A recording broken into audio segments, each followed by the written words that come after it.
მასწავლებელთა სასერტიფიკაციო გამოცდები ფიზიკაში 2019 წელი ნოემბერი, გამოცანა ნომერი 8. გლუ ჰორიზონტალურ ზედაპირზე მოსრიალი ძელაკი დრეკადად ეჯახება უძრავ ძელაკსო, როგორც ნახაზი გვაქვს მოცემული და გვეკითხებიან რისი ტოლია უცნობი მასის ძელაკის იმპულსი დაჯახების შემდეგ. კარგით, ჩავწეროთ, მოდით მოცემულობით რა გვაქვს, მოცემული გვაქვს. მოდით დავუშვათ ეს იყოს პირველი სხეული, ეს იყოს მეორე სხეული. როგორც ნახაზიდან ხედავთ, პირველი ძელაკის მასა M1 ტოლი არის 4 კილოგრამის. შემდეგ შესაბამისი სიჩქარე არის V1 3 მეტრწამის, 3 მეტრწამის. მეორე სხეულის მასა M2 ტოლი არის M-ის და შესაბამისი V2 სიჩქარე, რადგანაც ვითხრეს უძრავ ძელაკს ეჯახებაო, V2 ტოლი არის 0-ის, ანუ აი მის სიჩქარე V2 ტოლი არის 0-ისო.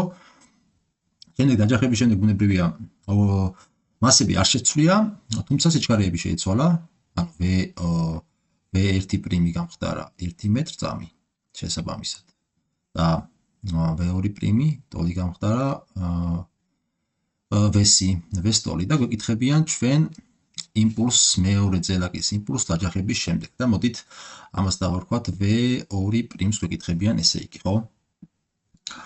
უცნობი მასის სხეულზე, რადგანაც არის სხეული. კარგით, ესე იგი, მოდით დრეკადი დაჯახება გვაქვს, ამიტომ მოდით ჩავწეროთ იმპულსის შენახვის კანონი, რომელიც მდგომარეობს შემდეგში, რომ იმპულსი, P იმპულსი, სრული იმპულსია, ოთახ საუბარი დაჯახებამდე, ტოლი უნდა იყოს სრული იმპულსის დაჯახების შემდეგ, P სრული პრიმის, საიდანაც შევხედოთ დაჯახებამდე იმპულსი რამდენია, დაჯახებამდე იმპულსი არის M1 V1 დამატებული M2 V2, ეს ტოლი უნდა იყოს M1 პრიმი V1 პრიმის დამატებული M2 პრიმი V2 პრიმი.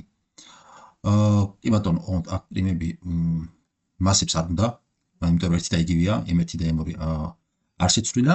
შესაბამისად, აქედან რა გვექნება? მოდი ვნახოთ, აქედან ჩვენ გვექნება M1 პირობით არის მოცემულობით 4 კილოგრამი, 4 გამრავლებული სიჩქარე არის 3 დამატებული V2 აი ეს 0-ის ტოლია, შესაბამისად ეს წევრი აღარ გვექნება. ანუ ეს ტოლი ეს უდრის M1 V1 პრიმს, M1 არის 4, 4 გამრავლებული V1 პრიმზე, ანუ 4 გამრავლებული V1 არის 1-ზე დამატებული M2 V2 პრიმზე, M2 V2 პრიმი. სწორედ აი ეს სიდიდე არის P2 პრიმი, ხო? ეს P2 პრიმია, შესაბამისად აქედან ჩვენ გამოგვივა, რომ P2 პრიმი ტოლი არის 4 ჯერ 3 არის 12, 4 გადავა მარცხნივ, 12-ს გამოაკლდება 4 და დაგვრჩება 8 კილოგრამი გამრავლებული მეტრწამზე.